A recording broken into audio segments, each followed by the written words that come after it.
Welcome to the second day of Advent of Code 2023, where today we are facing a cube conundrum. We are launched high up into the atmosphere, and we reach the surface of a floating island in the sky. On this island, we are greeted by an elf who wants to play a game with red, green, and blue cubes. He will hide a secret number of cubes of each color in the bag that he's carrying, and in every game, he will reveal a number of cubes to us. Every time that we are shown a number of cubes, they're put back into the bag afterwards. A single game looks as follows, where we get a line of text describing the game and the individual rounds that are played.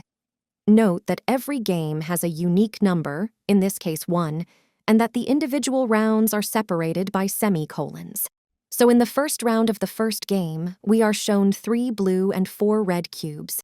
In the second round, we are shown 1 red and 2 green, and so on. Given a set of games, what is the sum of all the IDs of games that would have been possible if the bag contained only 12 red cubes, 13 green cubes, and 14 blue cubes? The first game would be possible, since none of the blocks shown in any round exceed the number of cubes in the bag. The same holds for this second game. In the third game, however, we see that in the first round we are shown 20 red cubes. This is not possible, since there were only 12 red cubes in the bag to begin with. Game number 4 is impossible in the last round, because of the blue and red cubes exceeding the limit. The last game is possible again. In total, we see that games number 1, 2, and 5 were valid games. Thus, the answer here would be 8. Do you already see how you can solve this part of today's problem? Feel free to pause the video and give it a go. Let's look at the solution. Every line in the input is a game which we need to parse, and every game has multiple rounds or samples, as you can call them. Every sample needs to be checked for the cube limits to see if the game itself is valid. Here you see an overview of how you can approach this in code. We start with a total score of 0, and we assume that we stored the input data into the lines variable. Then for every line, we can extract the game number and the data of the samples using a parseLine function. If we have the samples, then we can see if they are a valid game or not, and if they are, we add the game number to the total.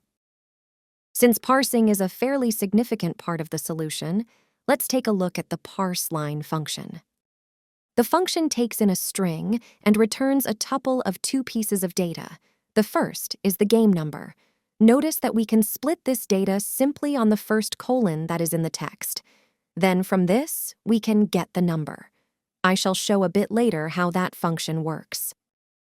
Next up is parsing the remainder of the data into the chunks that represent the rounds or the samples. We get these chunks by splitting on the semicolons. Then lastly, before returning, we need to process all chunks. For every individual chunk, we take the values for red, green, and blue, and we initialize them to 0. Then we split one more time on the comma, and we extract the color and number using dedicated functions. Finally, we just append these dictionaries. Getting the number and color from the strings can be done nicely with some very minimal regular expressions. First up is getNumber.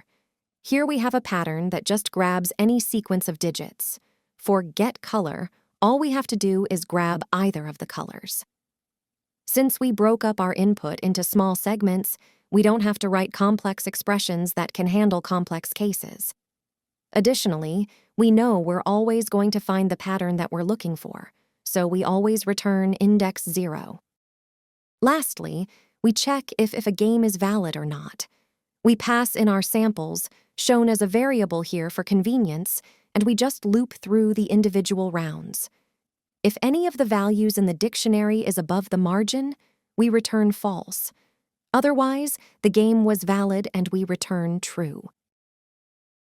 For part 2, the elf has a follow-up question. In each game that we played, what was the fewest number of cubes of each color that could have been in the bag, such that the game was valid?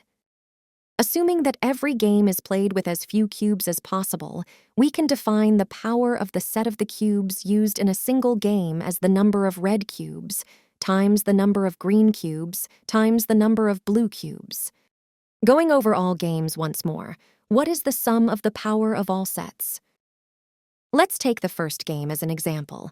Here you can see that you, at most, need 4 red cubes, 2 green cubes, and 6 blue cubes. The power, then, is 48. Note that for the solution, we no longer care about the game ID, but we do need to compute the power of every minimal set of cubes. This slightly reduces the outline of the solution, where we still need to parse our samples, but then we always unconditionally add the power of the samples to the total. If we look at Game 4, then the samples are again as shown before. Now, computing the power means just going over the samples and tracking the maximum number of red, green, or blue cubes that we've seen. At the end, we just return the multiplication of the 3 values, and that's it, 2 more stars in the bag. Thank you once more for sticking with me. Please subscribe for more videos like this, and I hope you look forward to the next programming problem.